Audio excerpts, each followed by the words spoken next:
Está de volta o seu programa Galpão do Nativismo da sua Rádio Gaúcha, fonte de informação. Tu tem... Paraguai, qual é o teu medo, Paraguai? Tu tem medo de quê? Me conta. Meu medo é de ter medo, doutor. De ter medo. Doutor César, você tem algum medo? Medo. Olha, Medo de quê? Doutor César Saldanha, tem algum medo? olha, eu acho difícil achar alguém que não tenha algum medo, né? Pois então, qual é o seu medo? Você pode Olha, revelar, eu- diga. por Se não incrível puder, só diga que tem. Por incrível que pareça, Ah, eu tenho medo de falar. medo de falar. Dona Tânia Pereira, qual é o seu medo? É justamente esse, o medo de falar em público. E para o seu marido a senhora fala bastante?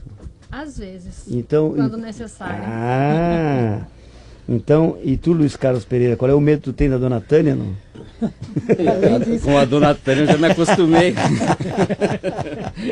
Hein? Mas Qual é o medo? eu diria que o medo é o medo do desconhecido, né? Desconhecido. E tu, gringo, tu tem medo de quê? Eu Italiana? tenho medo de ficar rico e me incomodar com a Receita Federal. Ela puxa. E tu, meu prezado bochófilo de mesa, meu Mário. Tu conhece o Mário? Mário, qual é teu sobrenome, Mário? Bom, eu não sei se é medo, mas eu não me sinto bem Qual também. é teu sobrenome? É Gasparotto. Ah, o Mário Gasparotto. Gasparotto. Tem medo de quê, Mário? De formiga, de cobra, de sapo? É que a dona Tânia, o senhor lá falou, eu não falar? me sinto bem falar em público. Ela puxa. Então E o doutor João Francisco Rogovski, tem medo de quê? Bom, eu acho que o medo de falar em público acho que quase todo mundo tem, né? Eu vejo assim grandes artistas, Fernanda Montenegro e coisa. Ela diz que sempre antes Dá um friozinho na barriga? dá um friozinho É na verdade. barriga e tal. Agora eu tenho dois medos que são terríveis para mim. Só diz um, por favor, não me assusta. Vou dizer os dois, medo de altura e medo de cobra. Ah, bom. E tu, Giovanni, tem medo de quê? Eu tinha medo de morrer, mas como eu morri e voltei, não tenho mais medo de morrer. Muito bem, descobriste, então. Fleck, qual é o teu medo? Tenho medo de cachorro bravo em campanha política. Ah, lá puxa. E tu, Ilo? Qual é o teu medo, Ilo, da Tati? Bom, meu medo maior é dessa segurança que nós temos no nosso país hoje. Isso aí me deixa muito intranquilo. Esse medo eu tenho. Tanto que eu me preocupo muito com a segurança da minha casa, com a segurança da minha mulher. Isso me deixa com medo. Eu, como sou de Uruguaiana, o único medo que eu tenho é que o mundo caia e eu não acho o buraco da lua para fazer um pala. O resto não me assusta. Mas sabem tudo disso duas moças bonitas que estão aqui, que pesquisam e trabalham em neurociências e comunicação. E esta área de comunicação no Rio Grande ganha então um reforço com métodos inovadores desenvolvidos por Nízia Rosane Rogovski, Terra, parente dos Terra lá de Cruz Alta, e a Luciana Schroeder, que é parente do grande Schroeder, que tem um alemão que fez um trabalho bárbaro e que inclusive criou o Rito Schroeder na maçonaria mundial. E eles estão aqui, elas estão aqui e fazem e respondem agora, né, esse público sobre o medo. Quem fala primeiro, a Rosane ou a Nízia? Quem diz? O que é neurociência? Que trabalha os neurônios? A neurociência o estudo dos neurônios. Antes Quantos neurônios eu tenho? Eu sei que o Alessio não tem mais neurônios. Não tem mais. Quantos neurônios um sujeito tem? Bom, antes de falar, de responder a tua pergunta, eu gostaria de dar um bom dia a todos os nossos ouvintes. Bom dia a todos os convidados dessa mesa. E de agradecer a ti, Dorotel, pelo teu convite. A disponibilidade, olha, arrancar esse pessoal para vir aqui nesse feriadão, não pensa que é uma produção fácil, hein? Tá todo mundo, não dá para ser por telefone. Não, tem que ser aqui, ao vivo e a cores. Então. É um prazer para nós estar aqui divulgando o nosso trabalho. Mas essa questão dos neurônios, eu diria que nós precisamos desaprender alguns conceitos, porque certamente a nossa geração aprendeu na escola que nós já nascíamos com um determinado número de neurônios e que atingíamos até um determinado desenvolvimento aqueles números, né? E depois, ao longo da vida, nós só íamos gradativamente perdendo-os até chegar na velhice com um número menor. Felizmente, a neurociência já nos comprova que isso já está ultrapassado. Você recupera os neurônios, né? Conforme a estimulação das áreas do cérebro, é possível criar, o próprio cérebro cria novos neurônios. Que maravilha. E esses novos neurônios, eles se dirigem justamente para essas áreas que são mais utilizadas. Então, a neurociência nos trouxe, nos ampliou os nossos horizontes e nos trouxe muitas esperanças. E o que vocês estão inventando, então, nesse caminho aí para que as pessoas aí percam seus medos? Nós estamos com um curso Superando o Medo de Falar em Público e nós escolhemos algumas técnicas para trabalhar, mas algumas técnicas efetivas. Desculpa, me veio pode ser uma besteira que eu vou perguntar, mas eu, como ignorante, posso. O único animal que tem neurônios é o homem ou os outros animais também têm? Não, todos têm. E guampa diminui o neurônio ou não? Por exemplo, um boi franqueiro, que tem menos ou mais neurônios? Talvez o estresse, né? Diminua um pouco. Momento cultural, tem que relaxar um pouquinho. Mas dá o teu bom dia aqui, ô Schroeder. Luciana. Bom dia, Dorotel. Bom dia, caros ouvintes. Falando de medo, né? Sabe que medo tem um aspecto positivo de preservação da espécie. Tá. Né? Imagina na época das cavernas, se o vivente não tivesse medo, como seria? Se tivesse um tigre lá fora na caverna, trigue, como diz o gringo, hein? Um tridente de sabre lá fora na caverna, e tu fosse, mas o que ele está fazendo aqui? Vai lá dar uns tapas no tigre, bau, né? Não existiríamos. Eu me esqueci de perguntar para vocês as duas. Qual é o medo de vocês? Revelem agora ou calem-se para sempre, né? Medo. Vocês que estudam o medo das pessoas, pensaram nisso porque também tinham algum medo? Com certeza. Não é à toa que nós escolhemos esse tema. Avião, né? Andar de avião, tem gente que tem medo de andar de barco. Sim, nós escolhemos esse assunto porque já foi um desafio para as duas. Né?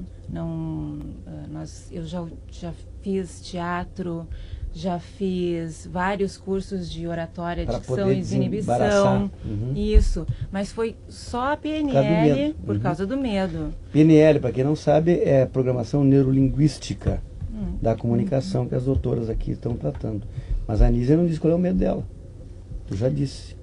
Tinha medo de falar. Não, o meu medo também era esse. Era de falar? E agora tu fala mais com os cotovelos? Eu sempre tive a inibição como um grande problema. Quando tinha que estar diante de aliás, falar de muitas pessoas. A inibição é que te dá um medo de falar. Exato. É o medo da exposição. Tu neutralizando a inibição, tu falas. É isso? Sim. Porque então tem que tratar a inibição. É que nós somos seres sociais, né? Nós somos programados a ficarmos quietos, não é verdade? De uma forma geral. Será que não? Depende, não. A gente passa a ouvir, cala a boca. Toda vez que eu ia falar, minha mãe diz, cala a boca. Teu pai vai, cala a boca aí, guri. Todo mundo tem nível, quando tu fica graúdo, aí tu fica com inibido para falar. É exatamente assim que se formam as crenças limitantes. Claro. São com esses conselhos, tabus, né? Da família, dos professores. E o que vocês vão fazer para resolver essa situação? O que vocês estão fazendo? O que vocês estão armando para isso? Bom, como nós já enfrentamos esse medo, e a ferramenta mais eficaz que nós encontramos para isso foi a programação neurolinguística, nós vamos usá-la nos nossos cursos para ajudar as pessoas também a superar. Porque a programação neurolinguística, ela é muito prática. Por mais ilógicas que possam parecer as suas técnicas, as suas ferramentas, elas funcionam. E a programação neurolinguística, ela não tem a pretensão de explicar suas técnicas. Mas nós conseguimos, com o apoio da neurociência, explicar muitas delas e conseguir entender como que funciona, né, todo o nosso mecanismo, porque a neurociência, ela estuda justamente isso, o funcionamento do sistema nervoso, a relação que isso tem com o comportamento e com a mente. E certamente todos nós aqui já ouvimos aquele ditado, cachorro velho não aprende truque novo, né, ou pau que nasce torto morre torto. Então isso indica Paraguai, o burro garanto que nasce morto. Isso indica que eu não aqui, né? Não é o teu caso, estou elogiando.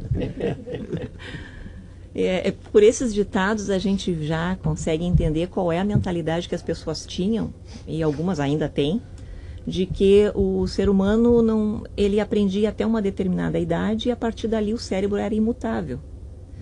E hoje, com os avanços da neurociência, a gente vê que isso já está ultrapassado. Professor, uma pergunta, por gentileza. A linguagem sinestésica, que é a linguagem de sinais, ela representa muito mais que a linguagem falada? Com certeza. Nós, pelas estatísticas, 93% da nossa comunicação, ela se refere à linguagem não verbal. De sinais. Nós chamamos de linguagem não verbal. Que é como tu te movimenta, teu tom de Tradicionalmente voz. nós já aprendemos sinais. Quando mandamos alguém adeus, ou mandamos até logo, ou mandamos em outro lugar. Exatamente. O pessoal sabe, né? Exatamente. Então, nós damos muita ênfase à sacode palavra. a cabeça, faz uma expressão facial também, fala bastante, né? Com certeza. Dizem tudo, às vezes mais que uma Muito frase. mais, exatamente. Porque nós... A reação da pessoa. Sim, que é a isso, resposta corporal, sim. né? Que fala uma coisa Sim, problemática. não é o que tu fala, é como tu fala. Claro. Né? Uhum. Mas me dá um dinheiro aí. Aí deu aquela música, né? Me dá um dinheiro aí. Me dá um dinheiro aí. Então faz toda a diferença. Muito bom. É por isso que o professor que está aqui conosco, né?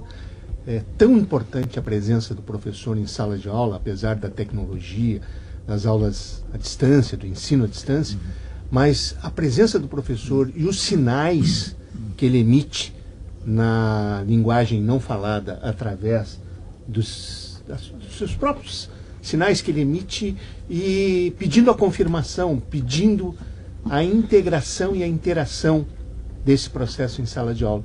Por isso eu sou fã da linguagem por sinais, porque ela nos ajuda muito na compreensão, principalmente dos nossos sentimentos. Muito bem. Gurias, onde é que nós vamos aprender, então, a perder os medos? Vocês que estão progredindo, deve ter algum curso, algum lugar. Como é que vai ser isso? Aonde, quando, como? Nós estamos na fase final. Como é que a gente liga para se informar aí a respeito desse trabalho? Vai ser aqui em Porto Alegre? Aqui em Porto Alegre. O curso presencial já está previsto agora para o mês de abril aqui em Porto Alegre. Certo. Mas nós já estamos fazendo um arranjo para ter esse curso online. Então, quem tiver medo, liga para as gurias. Para onde? Como é que faz para falar com vocês? O nosso e-mail é lunineurocomunicação@gmail.com e o nosso site também lunineurocomunicação.net. Muito bem. Alguma coisa mais que dizer? Não, Luciana. Só que o problema do medo é quando ele congela, né? Que impede a pessoa atingir os seus objetivos. Porque, por exemplo, eu conheci uma menina há 2 anos atrás que o sonho dela sempre foi ser atriz. Ela desde criança achava que ia seguir essa carreira. E quando ela foi fazer teatro, ela não conseguia falar. Grudava o platinado, como dizia no Goiânia. Grudava o platinado. Ela acabou sendo funcionária pública. E está fazendo 10 anos de terapia. Ser funcionário público não deixa de ser um certo teatro que a gente tem que fazer também, né? É verdade. A isso, professor, ser meio ator, né? A isso pode ser incorporada aquela tese da síndrome de pânico, né? Síndrome de pânico. 10 anos fazendo terapia. Lunineurocomunicação. Comunicacão. É sem o tio e sem o acento. É Lunineurocomunicacão. E aí vocês vão saber tudo sobre neurociência e comunicação com a Luciana Schroeder e a Rosane Rogovski Terra.